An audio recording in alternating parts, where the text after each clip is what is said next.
Hello friends. चलिए आज की क्लास शुरू करते हैं। ये हमारी जूनियर असिस्टेंट एग्ज़ाम के लिए मॉडर्न हिस्ट्री की 5वीं क्लास है। जो लोग एकदम नए हैं वो पहले जाके जो 4 क्लासेज हो चुकी हैं वो देख सकते हैं। जो स्टूडेंट बीपीओ की तैयारी कर रहे हैं, बीपीओ की सारी क्लासेज प्ले लिस्ट वाइज, मतलब पंचायती राज की ऑलरेडी 30 क्लासेज एक प्ले लिस्ट में पड़ी हुई हैं, कंप्यूटर की पड़ी हुई, ऐसे यूपी स्पेशल की इसी चैनल पर पड़ी हुई हैं, आप लोग उसको जाके देख सकते हो। चलिए आज का हमारा टॉपिक क्या है? भारत के गवर्नर, गवर्नर जनरल और वायसराय। एक्चुअली होता क्या था कि जब भी कोई भी यूरोपियन आता था वो गवर्नर या वायसराय बनाता था। अंग्रेजों की अलग कहानी थी। सबसे पहले इन्होंने क्या क्या जीता, कौन कौन से इनके प्रांत हो गए थे अलग अलग, ठीक है। इनके पास बॉम्बे था, कोलकाता था और मद्रास था। तीनों जगह इनके पहले गवर्नर रहेंगे। कोलकाता मतलब बंगाल। बाद में 1773 का जो अधिनियम आएगा उसमें क्या होगा, आपका गवर्नर जनरल ऑफ बंगाल का पद सृजित होगा, जीजीबी। अब इसको गवर्नर जनरल बना दिया गया तो बाकी के जो दो गवर्नर हैं आपके, बॉम्बे और मद्रास, वो कुछ मामलों में इसके अंडर में आ गए थे। पहला ऐसा व्यक्ति कौन था? Warren Hastings. अभी कुछ ही मामलों में आए थे। फिर आगे चल के 1833 1833 का जो अधिनियम आएगा वो क्या करेगा? गवर्नर जनरल ऑफ इंडिया का पद सृजित करेगा। तो ऐसा व्यक्ति कौन होगा? William Bentinck. 28 से 35 तक रहता है इसका, 1828 से 1835 तक। तो ये गवर्नर जनरल ऑफ बंगाल भी रहेगा। फिर 33 के बाद 1833 से 35 तक ये क्या रहेगा? Governor general of India. इसके बाद क्या होगा? 1857 का जो स्वतंत्रता संग्राम हो जाएगा। स्वतंत्रता संग्राम के बाद क्या होगा? ये पद आपका हटा दिया जाएगा और फिर कौन सा पद बनेगा? वायसराय का। तो पहला वायसराय कौन होगा आपका? कैनिंग। इस तरीके से सबके बारे में हम पढ़ेंगे। सबसे पहले गवर्नर भी कुछ देखेंगे, गवर्नर जनरल ऑफ बंगाल देखेंगे, गवर्नर जनरल ऑफ इंडिया देखेंगे और इसके बाद वायसराय देखेंगे। ये पूरा हम 1905 तक देख लेंगे। 1905 के बाद की स्टोरी जब आप आगे पढ़ोगे, कांग्रेस वगैरह, स्वतंत्रता आंदोलन, तो उसके बाद आपको सब कुछ समझ में आ जाएगा, ठीक है। तो बंगाल का प्रथम गवर्नर कौन था? William hedges. ये बंगाल का प्रथम गवर्नर था। और जब प्लासी का युद्ध हुआ था उस टाइम पे बंगाल का गवर्नर था रोजर ड्रेक। कुछ लोग यहाँ पे क्लाइव को समझ लेते हैं, लेकिन क्लाइव आया था सेनापति बन के, ठीक है। मद्रास से इसको हेल्प के लिए बुलाया गया था। बाद में ये गवर्नर बना था 1757 में, जब इसका बंगाल पे प्लासी का युद्ध हो चुका था। तो सबसे पहले व्यक्ति क्लाइव के बारे में ही हमें पढ़ना है। 1757 से 1760 तक पहली बार बनेगा। 65 में जब बक्सर का युद्ध खत्म हो जाएगा तो इलाहाबाद की संधि के लिए इसे फिर बुलाया जाएगा और 2 साल तक फिर रहेगा ये, 65 से 67 तक। इसके बारे में बोला जाता है कि ये ब्रिटिश साम्राज्य का वास्तविक संस्थापक था। इलाहाबाद की संधि जो मैंने बताया, अलग अलग अवध से अलग की थी इसने। इसके बाद मुगल बादशाह से अलग। द्वैध शासन का संस्थापक था। 1765 से लेके 1772 तक द्वैध शासन चला था बंगाल में। क्या था द्वैध शासन? दीवानी अधिकार कंपनी के पास थे और निजामत, निजामत मतलब कानून व्यवस्था वगैरह, ये अधिकार किसके पास थे? नवाब के पास। वास्तविकता में ये अधिकार भी अंग्रेजों के पास थे, लेकिन अंग्रेजों को जिम्मेदारी लेनी नहीं थी, तो नाम के लिए नवाब के पास थे। इसलिए कानून व्यवस्था, चोरी चकारी, भ्रष्टाचार बहुत ज़्यादा बढ़ गया था और इसमें किसका नाम खराब हो रहा था? नवाब का। श्वेत विद्रोह का दमन, एक इन्हीं की आर्मी में एक हल्का सा विद्रोह हुआ था, उसका इसने दमन कर दिया था। अगला क्या है? कंपनी के कर्मचारियों के निजी व्यापार तथा रिश्वत पर रोक लगाने हेतु सोसाइटी फॉर ट्रेड की स्थापना की इसने। क्या था ये कि कंपनी देखो बहुत ज़्यादा बदनाम हो गई थी। कंपनी के जितने भी कर्मचारी थे उनका जो यहाँ पे समृद्धि थी ना, वो ब्रिटेन में पूरे एक चर्चा का विषय बन गया था। एक छोटा सा क्लर्क होता था यहाँ पर, तो ब्रिटेन के बड़े अधिकारी से ज़्यादा अच्छे ठाट बाट से वो ब्रिटेन में उसके पास घर बंगला वगैरह हो गए थे। तो उनको समझ में आ रहा था कि ये लोग धन लूट रहे हैं एक प्रकार से, है ना। तो उसी पे लगाम लगाने के लिए इसने क्या है, सोसाइटी फॉर ट्रेड की स्थापना की। बहुत ध्यान से समझना, हर एक चीज़ को एक्सप्लेन करते जाऊंगा। आप लोगों को अब तक समझ में आ गया होगा कि ये जो आपकी क्लासेज हो रही हैं इनका लेवल यूपी पीसीएस से बहुत ऊपर जा रहा है। कल मैंने घटना चक्र सॉल्व करने के लिए दिया था जो पेड बैच के मेंबर्स हैं, जो टॉपिक आपका हो गया पहला भारत में यूरोपियों के आगमन पर।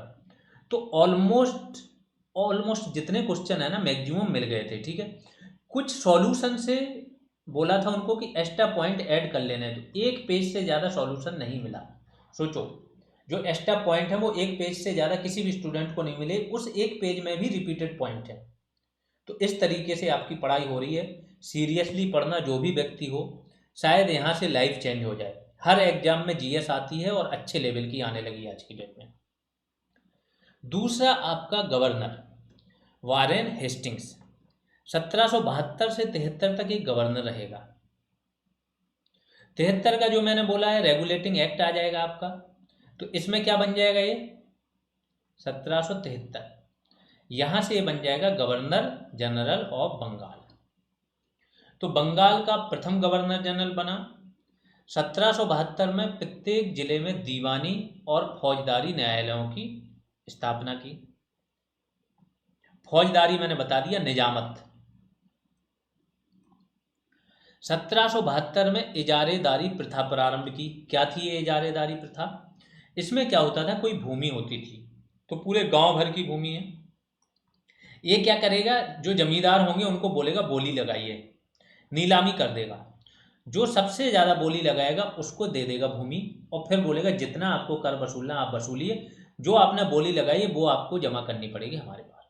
इस तरीके से प्रथा थी।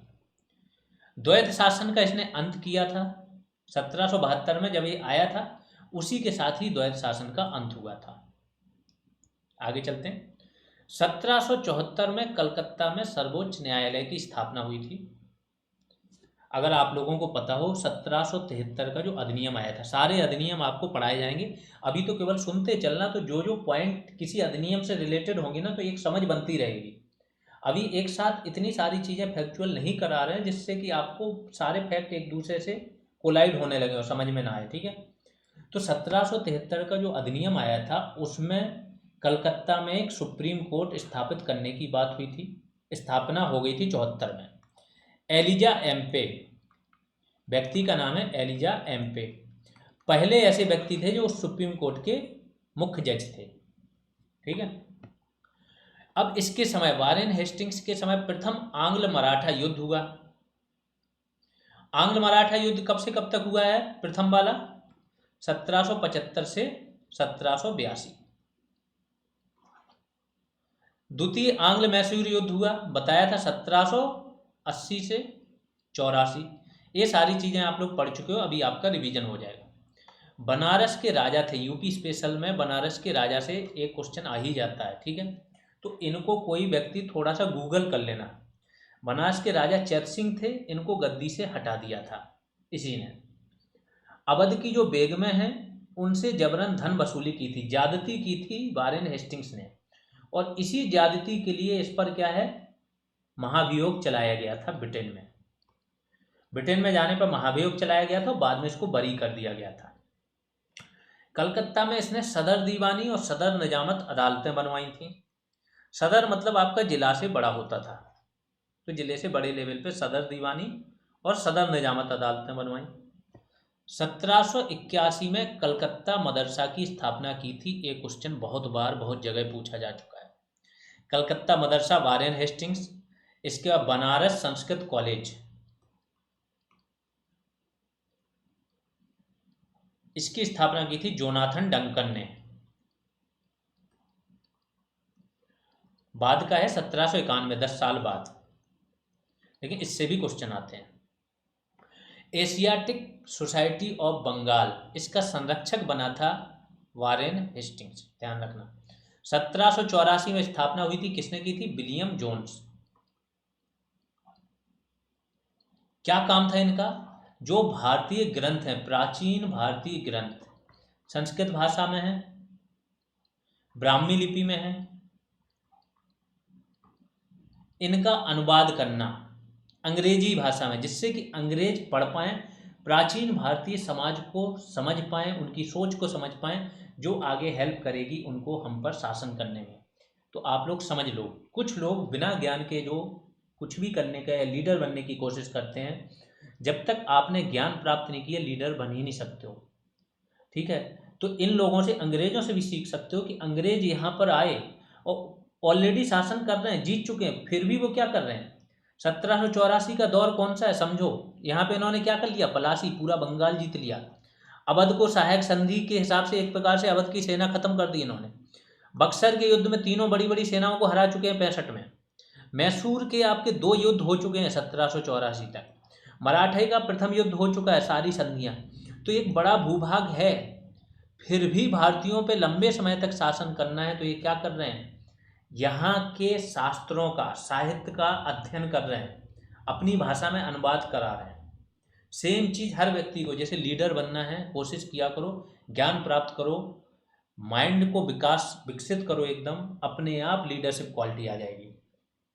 पंचवर्षीय भूमि बंदोबस्त किया। पंचवर्षीय भूमि बंदोबस्त मतलब एक सल्ला और पंचसल्ला इसको बोलते थे। ठीक है, टोडरमल से प्रभावित था। इसमें क्या था कि 5 साल के लिए किसी एक जमींदार को दे दी जाती थी और वो 5 साल तक लगान है वो इकट्ठी करके जमा करता था। 1785 में इस पर महाभियोग चला और बाद में इसे दोष मुक्त कर दिया गया। अगले व्यक्ति पे आते हैं, लॉर्ड कॉर्नवालिस। इसके बारे में मैंने बताया था कि ये क्या था, ये व्यक्ति ब्रिटेन का एक प्रकार से आर्मी का कमांडर था। कहाँ पर, यूएसए के लिए। यूएसए में क्रांति हो गई 1776 में, वहाँ जॉर्ज वाशिंगटन के नेतृत्व में। इसको हराया गया बुरी तरह से, ये बुरी तरह से हराएगा और 1783 में इनको भागना पड़ेगा वहाँ से। वहाँ से भागेंगे तो इनको पनिशमेंट की जगह रिवार्ड किया जाता है और इन्हें भेजा जाता है कहाँ पर, इंडिया।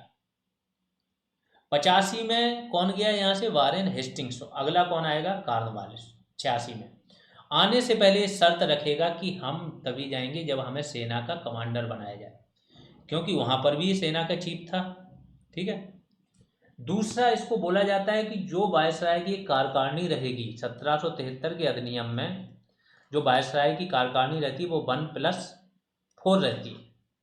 1784 में 1+3 कर दी जाती है। बाद में बताऊंगा जब आपको सारे आपके अधिनियम आ जाएंगे। ठीक है, एक्ट आ जाएंगे।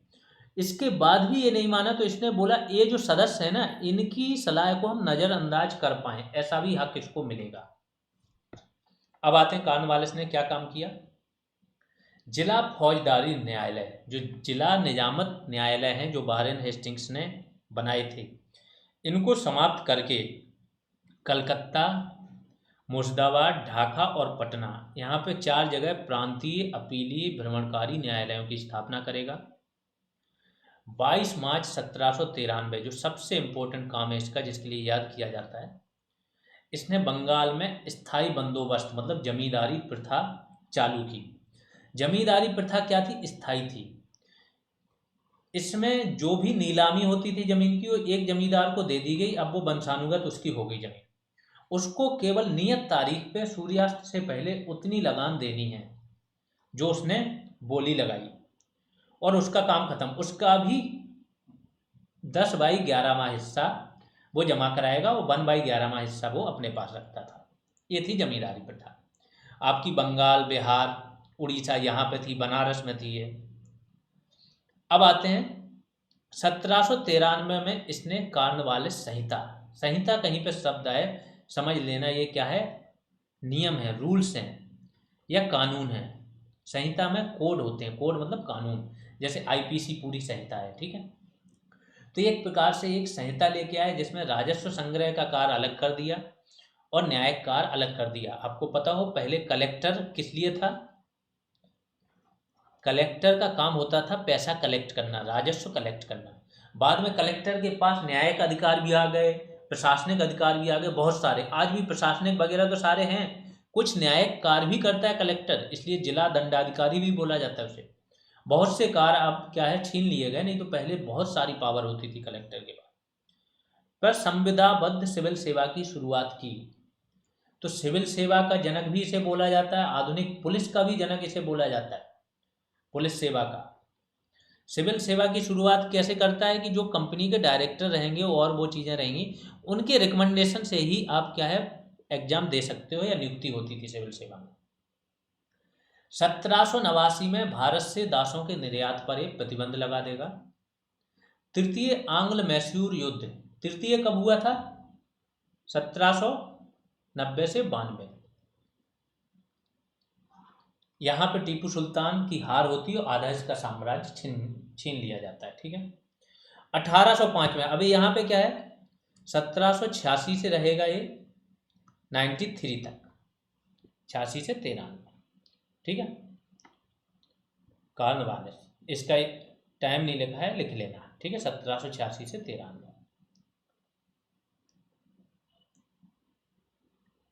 दूसरी बार ये 1805 में फिर से भारत आएगा, बंगाल का गवर्नर जनरल बनेगा, लेकिन कुछ माह बाद ही इसकी मृत्यु हो जाएगी उत्तर प्रदेश के गाजीपुर में।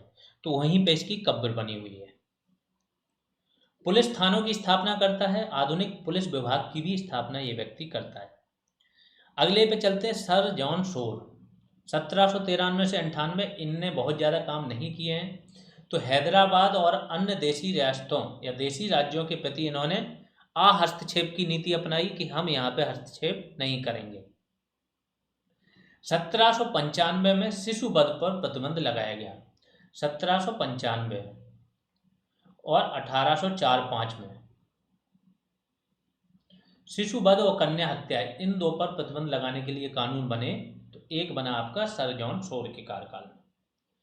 फिर अगला जो इंपॉर्टेंट व्यक्ति आएगा वो आएगा लॉर्ड बेलेजली। 1798 से 1805 तक रहेगा। अपने आप को बंगाल का शेर बोलेगा।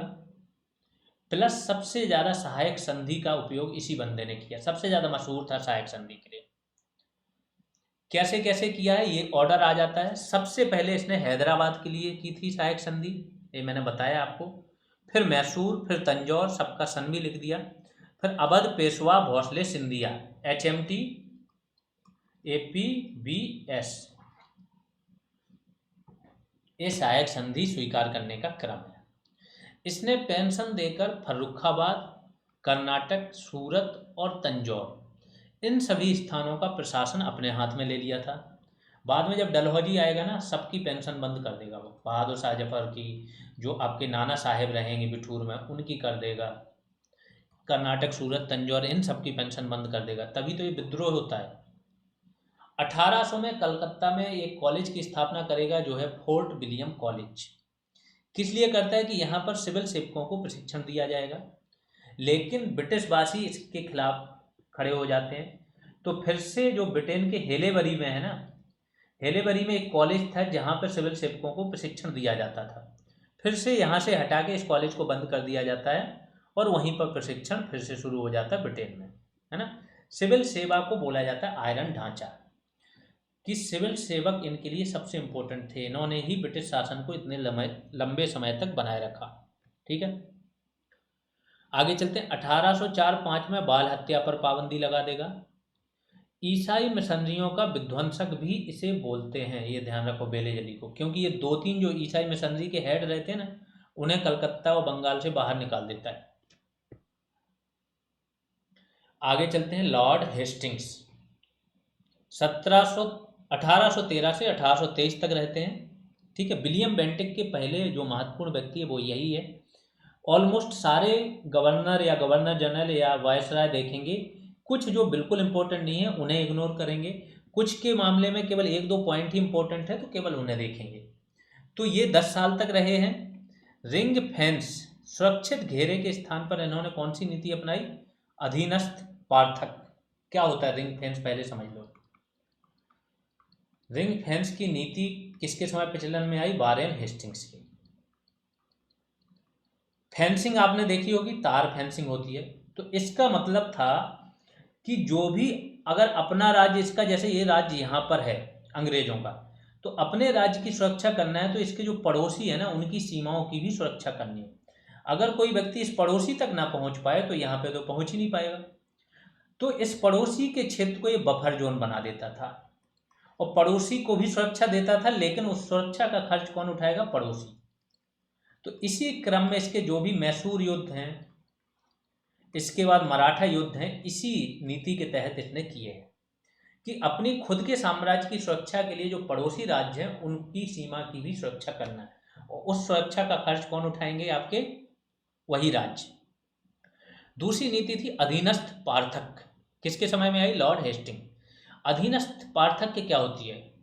अधीनस्थ का मतलब समझ गए? अधीन, हमारे अंडर में रह के। पार्थक्य मतलब अलगाव।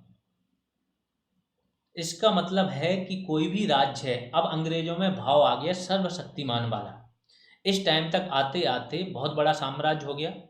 अब इन्हें ये समझ में आ गया कि भारत का कोई राजा तो इनके सामने टिक नहीं सकता है, तो इन्होंने राज्यों को बोल दिया कि अब आपकी विदेश नीति है, जो बाहरी मामले हैं वो आप नहीं चलाओगे, हमारे बिना कहे ना किसी से संधि करोगे, ना युद्ध करोगे, ना चीजें करोगे, वो हम करेंगे। आपके आंतरिक मामलों में हम हस्तक्षेप नहीं करेंगे, लेकिन बाहरी चीजें आप नहीं करोगे, आप हमारे अधीनस्थ आ गए हो। तो दूसरी नीति ये थी। प्रथम आंग्ल नेपाल युद्ध 1814 से 16 चला है, जो मैंने बताया सुगौली की संधि होती है। फिर पिंडारियों का दमन 1817 के आसपास ये क्या करेगा? तृतीय मराठा युद्ध से पहले पिंडारी जो होते थे थोड़े से मतलब खतरनाक वो होती थी। अगर वीर मूवी देखी हो आपने सलमान खान की, वो पिंडारी है उसमें, ठीक है। तो पिंडारियों का ये दमन करता है। मराठा साम्राज्य का ईस्ट इंडिया कंपनी में विलय, EIC मतलब ईस्ट इंडिया कंपनी, इसमें विलय भी इसी के काल में होता है। ये मैंने बताया है आपको कि 1818 में विलय हो जाता है, जब भीमा कोरेगांव की बैटल के बाद। अगला व्यक्ति आएगा लॉर्ड विलियम बेंटिक, 1828 से 1835। ये उदार था, भारतीयों को अधिकार देने के पक्ष में ये व्यक्ति था। इसके साथ थोड़ी सी पॉजिटिविटी क्या थी? इनके जो डैडी थे वो PM थे ब्रिटेन के, तो पावर तो इसके पास पहले से रही है। तो जो व्यक्ति पहले से पावर एंजॉय कर रहा हो वो ज़्यादा दिखावा करता नहीं। तो ये व्यक्ति आया, बंगाल का अंतिम गवर्नर जनरल था।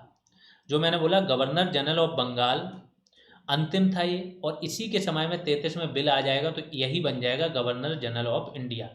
तो अंतिम गवर्नर जनरल ऑफ बंगाल और प्रथम गवर्नर जनरल ऑफ इंडिया दोनों यही व्यक्ति था, ठीक है। 1833 के चार्टर एक्ट द्वारा भारत का प्रथम गवर्नर बनेगा। 4 दिसंबर 1829 को एक्ट 17, आजकल एक्ट नंबर भी पूछे जाने लगे हैं परीक्षाओं में, इस एक्ट के द्वारा सती प्रथा की समाप्ति कर देता है। होता क्या है? राजा राम मोहन राय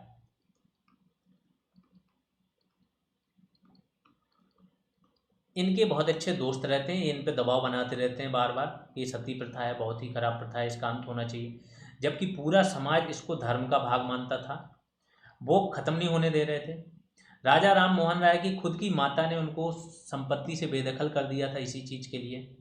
ये हस्ताक्षर साइन चलाए थे राजा राम मोहन राय ने, 1000 लोगों के साइन करा के ले गए थे, तब जाके सती प्रथा के खिलाफ कानून बना था, ठीक है। आगे चल के एक प्रथा और चलती थी, ठगी प्रथा। ठगी प्रथा में ठग लोग चोरी चकारी कर लेते थे, ठग लेते थे, मार देते थे, हत्याएं होती थी। इसका भी दमन इसने किसकी सहायता से किया? Colonel Sleeman. डायरेक्ट क्वेश्चन आता है कि कर्नल स्लीमैन की सहायता से 1835 के पहले ही, ठीक है, इसने क्या कर दिया? दमन कर दिया। 1835 में कलकत्ता मेडिकल कॉलेज की स्थापना करेगा। एशिया का पहला एडवांस मेडिकल कॉलेज था ये। 1835 में मैकाले की अध्यक्षता में प्रथम विधि आयोग का गठन भी इसी के काल में होगा। शिक्षा आयोग का भी गठन होगा, पहली शिक्षा नीति भी इसी के समय में आएगी मैकाले की अध्यक्षता में।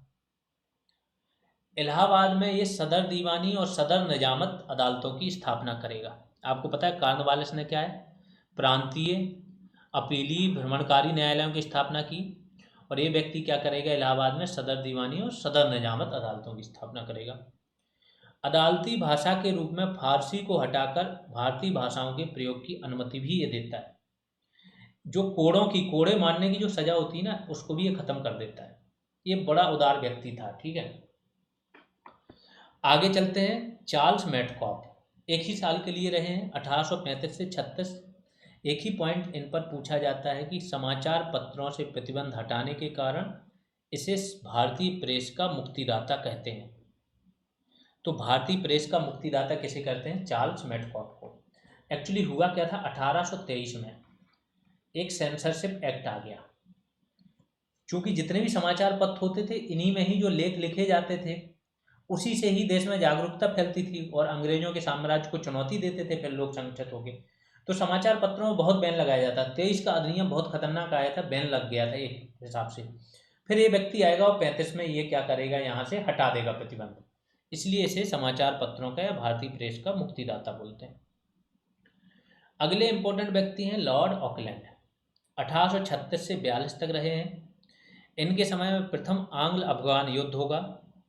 GT road, grand trunk road, जो शेरशाह सूरी ने बनाया था, उसकी मरम्मत यही कराएंगे। कलकत्ता में जो ईडन गार्डन मैदान है ना, उसका निर्माण भी यही कराएंगे। इनकी सिस्टर का नाम था ईडन, ठीक है, उसी के नाम पे ये कराते हैं। अगले हैं आपके लॉर्ड एलनबरो। अब ये सभी क्या है, गवर्नर जनरल ऑफ इंडिया चल रहे हैं, ठीक है।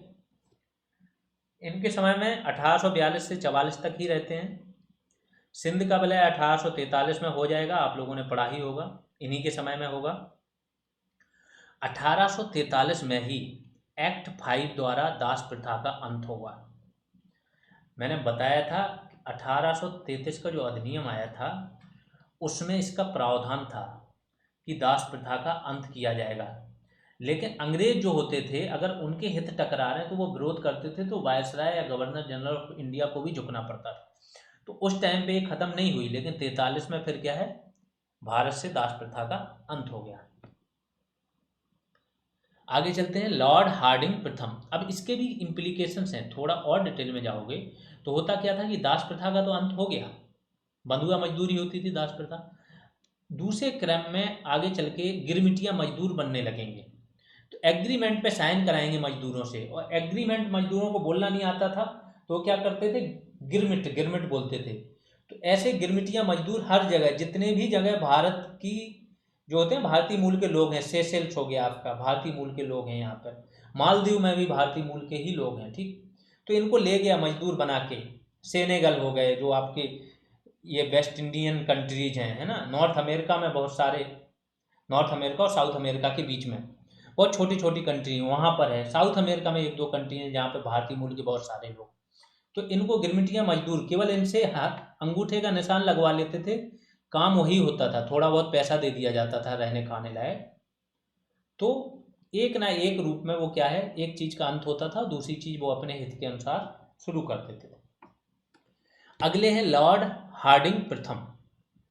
1844 से लेकर 48 तक रहेंगे। उड़ीसा की एक जनजाति है खोंड जनजाति, इसमें नरबली प्रथा थी। तो इस नरबली प्रथा का 1844 में ये क्या है, अंत करते हैं, इसी के शासनकाल में होगा, लॉर्ड हार्डिंग। फिर आते हैं लॉर्ड डलहौजी, बहुत इंपॉर्टेंट व्यक्ति है, बहुत सारे काम कराए हैं, डलहौजी, करजन, इन सब के टाइम पे काम बहुत हुए, तो बहुत ज़्यादा पड़ गए हैं, ठीक है। तो डलहौजी 1848 से 1856 तक रहेगा। द्वितीय आंग्ल सिख युद्ध, मैंने बताया था द्वितीय आंग्ल सिख युद्ध कब हुआ, 1848 में, इसी के काल में होगा। पंजाब का विलय हो जाएगा इसी युद्ध के बाद। द्वितीय आंग्ल बर्मा युद्ध 1850 से 52। कोहिनूर हीरा, मैंने बताया था आपको कि कोहिनूर हीरा राजा दिलीप सिंह को मिला था। किसने दिया था, शाह सूजा ने पहले रणजीत सिंह को दिया था। शाह सूजा थे, रणजीत सिंह को देंगे, रणजीत सिंह के ही वारिस रहेंगे दलीप सिंह। दलीप सिंह को जब आखिर में हराएंगे, इनको पेंशन पे ब्रिटेन भेजा जाएगा, तो इनका हीरा छीन लेंगे, कौन से, यही डलहौजी, और ये हीरा ब्रिटेन भेज दिया गया इसके काल में। व्यपगत का सिद्धांत लेके आया, डॉक्ट्राइन ऑफ लैप्स। इसमें क्या था कि अगर किसी राजा के स्वाभाविक उत्तराधिकारी नहीं है, मतलब उसके खुद के पुत्र नहीं है, तो किसी पुत्र को गोद लेके अपना उत्तराधिकारी नहीं बना सकता। ये सिद्धांत लेके आया था, और इसी सिद्धांत से इसने बहुत सारे राज्यों का विलय कर लिया। इनका भी ऑर्डर पूछा जाता है, ऑर्डर मैंने सन के साथ लिख दिया। सबसे पहले सतारा का विलय करेगा, महाराष्ट्र में है। फिर जैतपुर 1849, फिर संबलपुर 1849, झांसी का 1853, और सबसे आखिर में विलय करेगा नागपुर का। और ये सारे विलय भी एक रीजन बनेंगे इसके खिलाफ, 1857 का जो विद्रोह होता है अंग्रेजों के खिलाफ, उसका। 1856 में क्या होगा, अवध का विलय होगा कुशासन के आधार पर। यहाँ से क्वेश्चन बनता है, लोग इसे डॉक्ट्राइन ऑफ लेप्स लगा के आ जाते, वो नहीं लगाना। अवध का विलय किस पे हुआ, कुशासन के आधार पर। दक्कन यानी कि महाराष्ट्र के पास में एक प्रांत था बरार, इस बरार प्रांत बहुत उपजाऊ भूमि थी यहाँ पर, ठीक है। इसका ये क्या कर लेता है, विलय कर लेता है। क्यों, क्योंकि बरार पे जो ये टैक्स लगाए थे कर नहीं चुका पाए बरार ने। आगे चलते हैं, कलकत्ता आगरा के बीच विद्युत तार सेवा की शुरुआत की गई, टेलीग्राम की। तो विद्युत तार बिछा दी, तुरंत संदेश भेज दिया जाता था विद्युत तार के माध्यम से। तो कलकत्ता और आगरा की दूरी समझ लो कितनी है, इसी के शासनकाल में ये हुआ।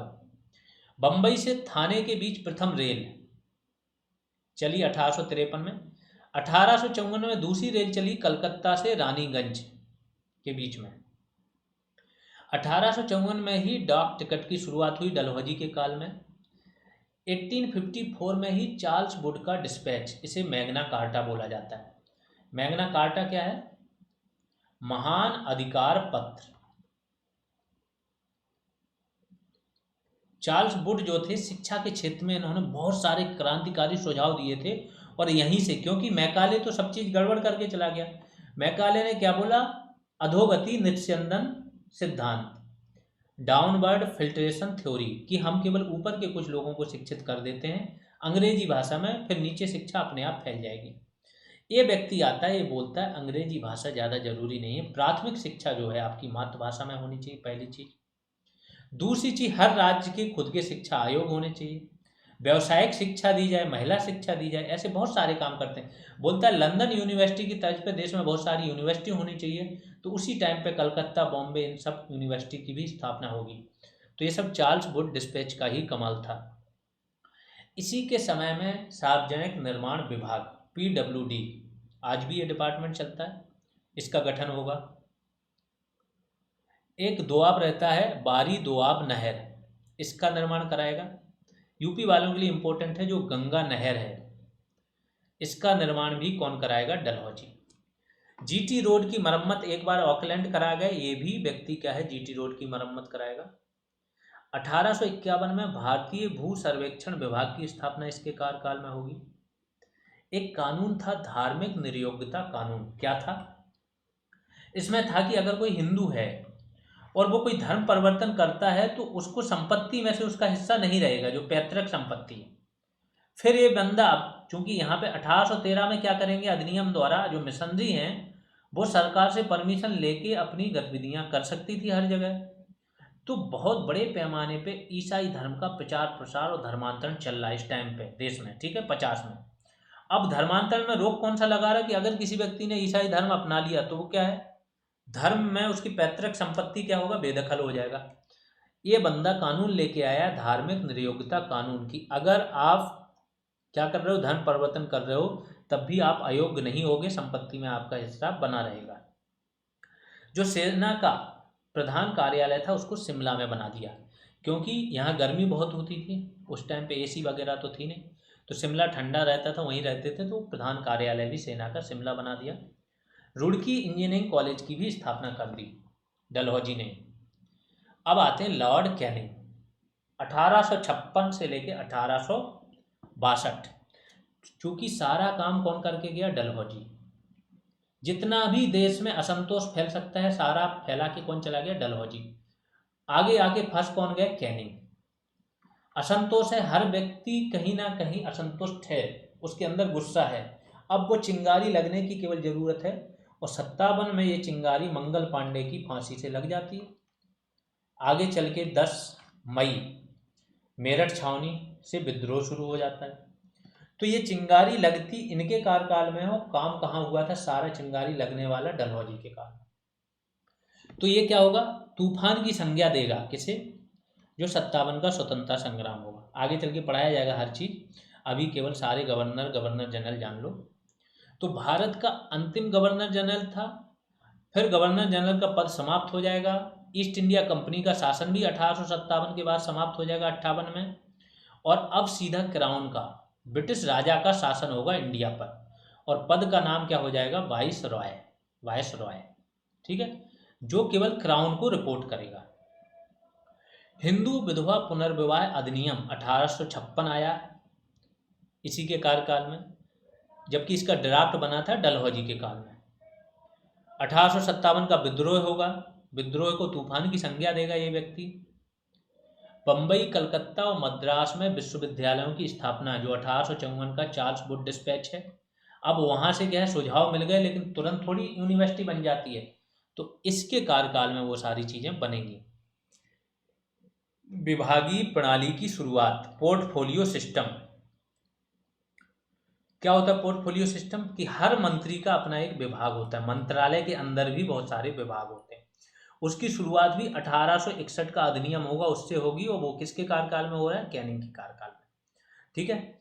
77(3), आज भी आर्टिकल 77(3) के तहत राष्ट्रपति सारे मंत्रियों को उसके विभागों का बंटवारा करते हैं, कामों का बंटवारा।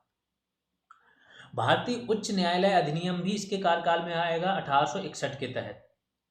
कलकत्ता, बम्बई और मद्रास में उच्च न्यायालयों की स्थापना होगी, क्योंकि मेन प्रांत तो यही है ना, कलकत्ता, बम्बई और मद्रास, तो यहीं पे हर चीज़ की स्थापना होगी शुरुआत में। आईपीसी जो है 1860 की, वो भी इसी के कार्यकाल में आएगी। सीपीसी, सिविल प्रोसीजर कोड 1859 में, वो भी इसी के कार्यकाल में आएगी। तो बहुत सारे काम होंगे कैनिंग के कार्यकाल में। ये जूनियर असिस्टेंट पेड बैच की जानकारी है।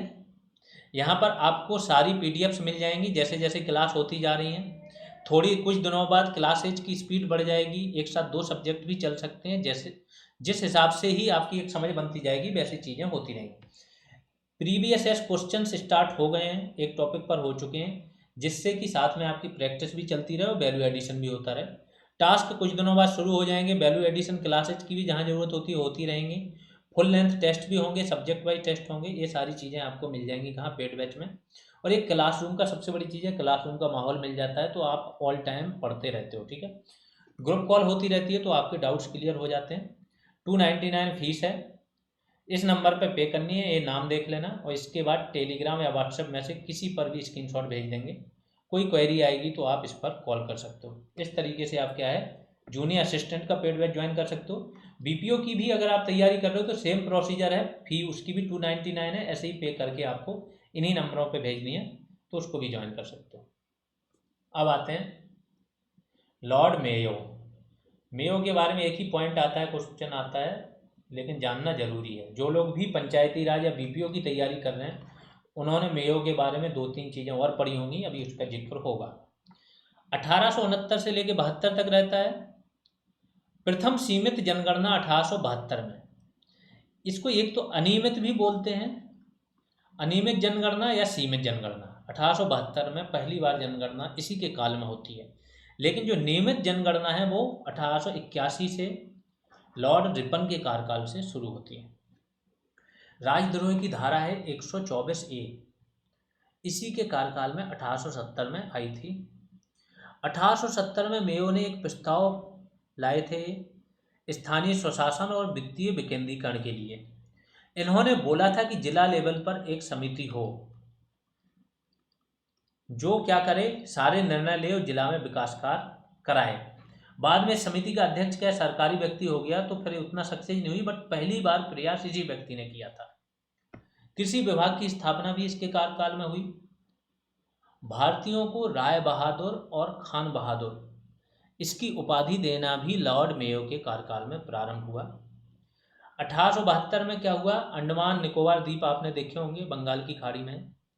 इन पर यहाँ पे टहल रहे थे आराम से, एक अफगान पठान आया और इनको मार के चला गया, यहाँ पे इनकी हत्या हो गई थी। फिर आते हैं लॉर्ड लिटन के बारे में। 1876 से लेकर 1880 दो व्यक्ति बहुत बदनाम थे, एक लिटन एक कर्जन।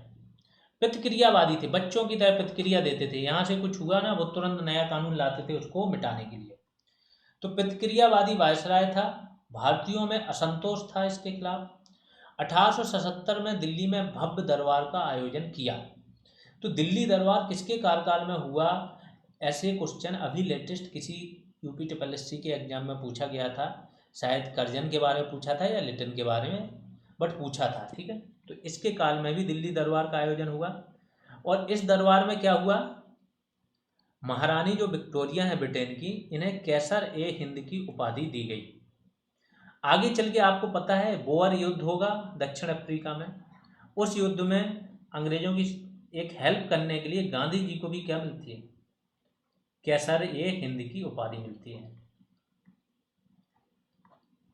बाद में वो लौटा देते हैं इस उपाधि को, कैसर ए हिंद की उपाधि को, जब असहयोग आंदोलन शुरू होता है तब। 1878 में वर्नाकुलर प्रेस एक्ट पारित हुआ। क्या था वर्नाकुलर प्रेस एक्ट? वर्नाकुलर का मतलब होता है स्थानीय भाषा में। तो जो भी स्थानीय भाषा में लिखे जाने वाले समाचार पत्र थे उन पर सेंसरशिप लगा दी। उनको बोला कि पहले तो एक सिक्योरिटी भारी भरकम आप जमा करो, फिर अगर आपने कुछ भी ऐसा खिलाफ लिखा तो आपकी ये सिक्योरिटी जमा हो जाएगी और आपका लाइसेंस कैंसिल हो जाएगा। जो भी चीज़ आप लिखते हो वो आपका यहाँ पे एक एडिटर रहेगा गवर्नमेंट का, उसके पास जाएगा, वो पास करेगा। ऐसे करके चीज़ें लगा दी। तो सोम प्रकाश नामक अखबार को देख के लगाई गए था ये सारी चीज़ें। एक पत्रिका थी अमृत बाजार पत्रिका, बंगाली में थी पहले, रातों रात अंग्रेजी में ये बदल गई थी क्योंकि अंग्रेजी भाषा के पत्रों पे क्या प्रतिबंध नहीं था। इसके कार्यकाल में लगाया गया। इंडियन आर्म्स एक्ट लागू हुआ कि जो इंडियन है वो आर्म्स मतलब हथियार नहीं रख सकते। अगर हथियार रखना है तो इन्हें क्या है, लाइसेंस लेना पड़ेगा।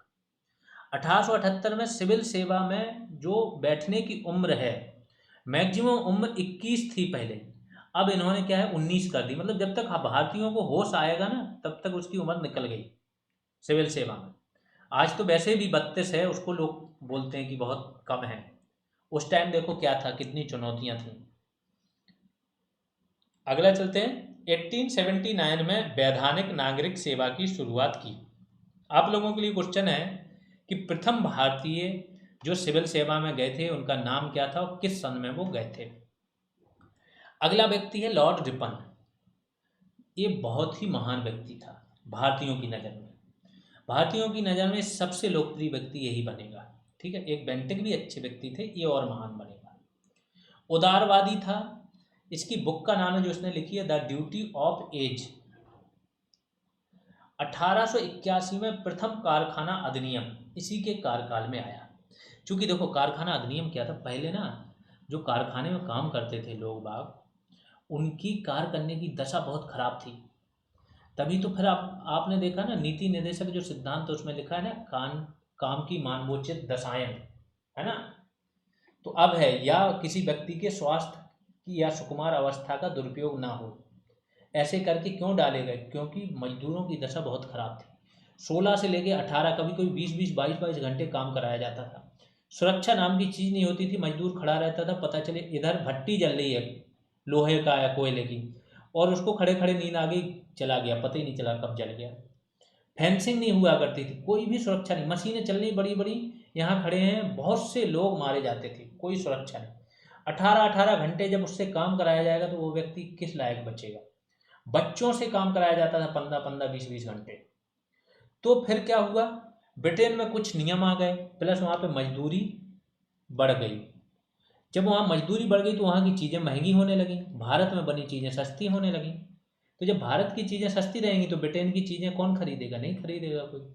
तो वहाँ के जो उद्योगपति थे उन्होंने चाल चली, उन्होंने सरकार पर दबाव बनाया कि भारत में मजदूरों के अधिकारों के लिए कोई कानून बने, काम के घंटे फिक्स हो जिससे कि यहाँ पे मजदूरी बढ़े।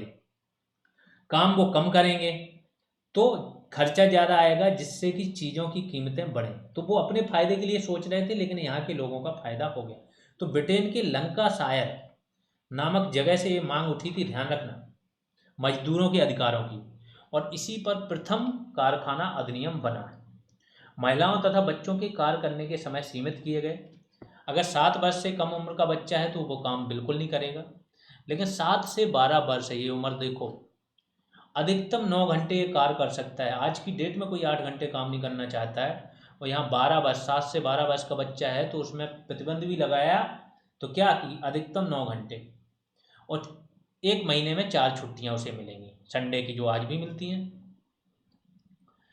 1881 में इसी के कार्यकाल में पहली नियमित जनगणना हुई, रिपन के कार्यकाल में। हंटर आयोग की नियुक्ति। हंटर आयोग क्या था, प्राथमिक शिक्षा के लिए एक आयोग का गठन हुआ था, इसकी नियुक्ति इसी के कार्यकाल में हुई। 1882 का जो प्रस्ताव था स्थानीय स्वशासन, इसकी शुरुआत हुई। जो बीपीओ वाले होंगे उन्होंने तो इनको इतने अच्छे से पढ़ लिया होगा। इसने बोला कि 1/3 से ज़्यादा क्या होंगे, सरकारी सदस्य नहीं होने चाहिए, 2/3 सदस्य कम से कम निर्वाचित होने चाहिए। जब निर्वाचित होंगे तो उनका निर्वाचन कौन करेगा, यहाँ का आदमी। अध्यक्ष भी कौन होना चाहिए, अध्यक्ष इसने बोला निर्वाचित सदस्यों में से होने चाहिए। बाद में इस पर दबाव बना तो अध्यक्ष वाला चीज़ें क्या हो गई, नहीं किया। अध्यक्ष हमेशा फिर ब्रिटिश ही रहा। लेकिन जो स्थानीय स्वशासन के मामले में क्रांति थी वो इसी के प्रस्ताव से आई। 1883-84 में एक एल्बर्ट बिल विवाद आया। इसमें इसने प्रस्ताव करा दिया था कि जो जज होते हैं ना, पहले क्या होता था, भारतीय जज जो यूरोपीय व्यक्ति है ना उनके केस की सुनवाई नहीं कर सकते थे। इसने वो हटा दिया, बोले भारतीय जज भी कर सकते हैं कोई यूरोपीय। इस पर फिर से अंग्रेज बिफर गए जो वहाँ के निवासी हैं, और इसको लागू नहीं होने दिया पूरी तरीके से। वर्नाकुलर प्रेस एक्ट जो आया था लिटन के कार्यकाल में, उसे इसने समाप्त कर दिया। सिविल सेवा में जो उम्र कम की गई थी उसे फिर से बढ़ा दी, 21 कर दी। 1882 में कलकत्ता हाईकोर्ट के मुख्य न्यायाधीश पद पर रमेश चंद्र मित्र, हाईकोर्ट उस टाइम पे सबसे बड़ा हाईकोर्ट ही होता था, वो भी कलकत्ता का, इसके मुख्य न्यायाधीश के पद पर इसने रमेश चंद्र मित्र को नियुक्त किया। प्रथम भारतीय व्यक्ति थे। भारतीयों में सर्वाधिक लोकप्रिय थे। जैसा मैंने बोला कि भारतीयों के लिए कोई व्यक्ति अच्छा काम करता है तो भारतीय क्या इमोशनल हो जाते हैं। तो जब इसकी विदाई होने लगी ना तो इसको छोड़ने धर्मशाला से पैदल चले मुंबई तक। दूरी आप लोग कैलकुलेट करके बताना कमेंट में कितनी दूरी तक लोग इसको, वो तो अपनी बग्गी या जो भी थी गाड़ी ट्रेन से निकल गए होंगे, लेकिन भारतीय पैदल गए इनको छोड़ने। पता चले ये लोग मुंबई पहुंचे नहीं और वो वहां से निकल गए। अब आते हैं लॉर्ड डफरिन। 1884 से 88 तक रहे। इनके कार्यकाल में एक ही इम्पोर्टेंट है, भारतीय राष्ट्रीय कांग्रेस की स्थापना। और बर्मा का 1885 में विलय हुआ है, आपको पता है। 1935 के अधिनियम के द्वारा बर्मा को इंडिया से अलग किया गया था। फिर आएंगे आखिरी व्यक्ति, लॉर्ड कर्जन। आखिरी इन द सेंस आज की क्लास के आखिरी व्यक्ति हैं, क्योंकि 1905 तक ही हम देख रहे हैं। 1905 के बाद के जो आपके वायसरॉय होंगे उन्हें हम तब देखेंगे जब हमारी स्टोरी पूरी 1905 तक पहुंच जाएगी। ठीक है। सर्वाधिक अलोकप्रिय व्यक्ति था ये, और ज़्यादा प्रतिक्रियावादी था। इसने एक पुस्तक लिखी, the problem of the far east. 1899, बहुत अच्छा क्वेश्चन बनता है। भारतीय मुद्रण अधिनियम इसको लेके आया और इसके द्वारा इसने क्या किया, जो पौंड होता था उसे भारत में भी लागू कर दिया, और पौंड का भारत में मूल्य रख दिया, एक पौंड में 15 रुपये होंगे। ठीक है। 1901 में प्रथम जातिगत जनगणना करवाई, जो आज बिहार में चल रहा था ना, जातिगत जनगणना वाला हो ही चुकी है वहाँ पे। ये क्यों हो रही थी कि देखो 1857 का जो स्वतंत्रता संग्राम हुआ उसके बाद इन्होंने नीति बदली और फूट डालो शासन करो की नीति बनाई। इसके तहत ये क्या क्या करेंगे, हिंदू मुस्लिम चलाएंगे पूरा, जातिगत फूट डालेंगे, जाति के आधार पर सेना की रेजिमेंट बना देते हैं, Yadav regiment, Rajput regiment, Ahir regiment, है ना, पंजाब सिख रेजिमेंट, कि इन लोगों में आपस में फूट रहे। और कर्जन इसका सबसे ज़्यादा उपयोग कर्जन करेगा, ये जातिगत जनगणना ही करा देगा कि हर जाति को पता हो कि हम इतनी जनसंख्या में। 1904 में भारतीय विश्वविद्यालय अधिनियम ये लेके आएगा। विश्वविद्यालय क्या थे ना, शिक्षा के केंद्र। शिक्षा के केंद्रों में क्या होता है, सबसे ज़्यादा लोग जागरूक होते हैं, वहीं पर ही क्या राष्ट्रवाद की विचारधारा बढ़ती है।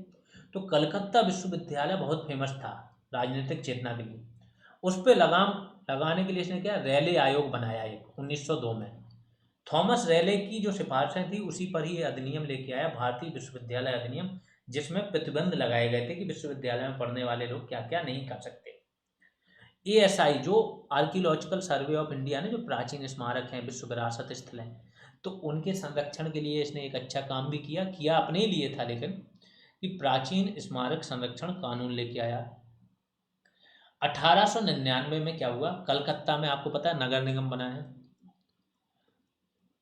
इस नगर निगम में छूटें कुछ ज़्यादा दे दी गई थी, तो इसने क्या किया, छूटें वापस ले ली। तो कलकत्ता कॉरपोरेशन एक्ट लेके आया।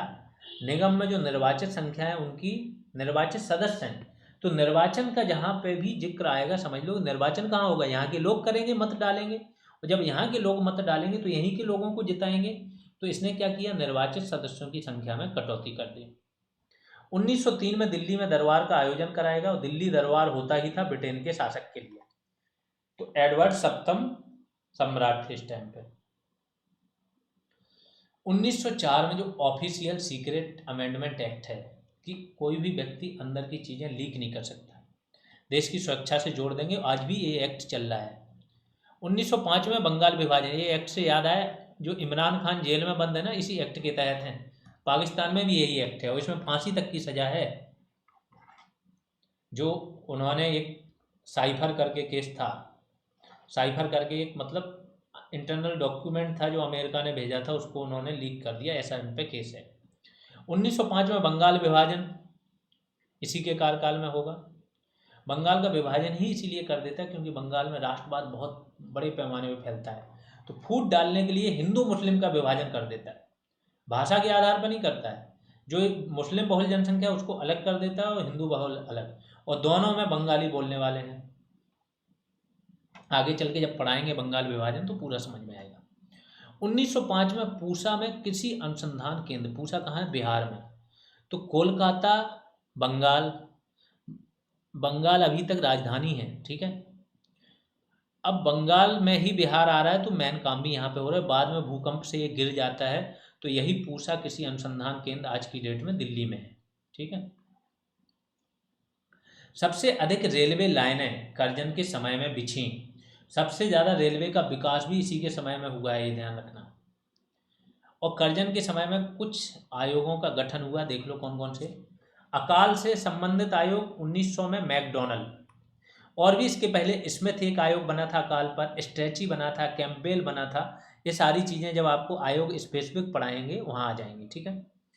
दूसरा सिंचाई से संबंधित आयोग 1901 में, कॉलिन स्कॉट इसके अध्यक्ष थे। रेलवे सुधार आयोग 1901 में बना, टॉमस रॉबर्टसन इसके अध्यक्ष थे। पुलिस आयोग 1902 में बना, एंड्रू फ्रेजर इसके अध्यक्ष थे। और विश्वविद्यालय आयोग मैंने बताया ही है, रेले, थॉमस रेले की अध्यक्षता में बना 1902 में। ये सारे करजन के समय में आयोग बने। 1904 में सहकारिता की शुरुआत करेगा, कोऑपरेटिव्स। आज की डेट में सहकारिता मंत्री कौन है, अमित शाह, ठीक है। गोखले ने करजन की तुलना औरंगजेब से कर दी थी। करजन और किचनर एक विवाद था। किचनर कौन थे, सेना प्रमुख थे इस टाइम पे। तो किचनर ने बोला कि वायसराय, जो करजन वायसराय, वायसराय की कार्यकारिणी में एक सदस्य कौन सा है, रक्षा सदस्य, इसका कोई रोल नहीं, हम वायसराय के नीचे क्यों रहें, रक्षा का सारा कार्य सेना का होना चाहिए, ना कि राजनीतिक व्यक्ति का। इसी बात पे विवाद हो, किचनर की बात से सहमत कौन थे, ब्रिटेन के पीएम वगैरह। इसी विवाद में करजन क्या है, इस्तीफा दे देता है बाद में। मैं वायसराय के बाद, इसका एक बयान था कि मैं वायसराय के बाद कलकत्ता का महापौर बनना पसंद करूंगा। इसको लगता था इतना पावरफुल पद है ये कलकत्ता का मेयर। फूट डालो शासन करो को इस व्यक्ति ने बढ़ावा दिया। ये सारी चीज़ें आज की क्लास में हो गई हैं। ये बीपीओ बैच की जानकारी है, जिसे भी बीपीओ बैच ज्वाइन करना है ये सारी चीज़ें आपको मिल जाएंगी, ठीक है। नेक्स्ट क्लास में हम क्या पढ़ने वाले हैं, नेक्स्ट क्लास में आ जाएगी इनकी आर्थिक नीतियाँ। आर्थिक नीतियों में क्या होगा, जो भी चीज़ें इन्होंने की हैं, जमींदारी, रैयतवारी, महालवारी, जो यहाँ के उद्योग धंधों को नुकसान पहुँचाया, नए उद्योग धंधे लगे, जहाँ जहाँ निवेश किया, जो धन का दोहन था इनका, तो अर्थव्यवस्था से संबंधित सारी चीज़ें नेक्स्ट क्लास में आपकी आ जाएंगी। ऐसे ही फिर अगली क्लास आपकी शिक्षा प्लस पत्रकारिता पर आ जाएगी। शिक्षा और पत्रकारिता के विभाग क्षेत्र में इनके कार्य, फिर धार्मिक और सामाजिक क्षेत्र में कार्य आ जाएंगे। तो धीमे धीमे चल के अब हम इनकी सारी नीतियाँ खत्म करेंगे।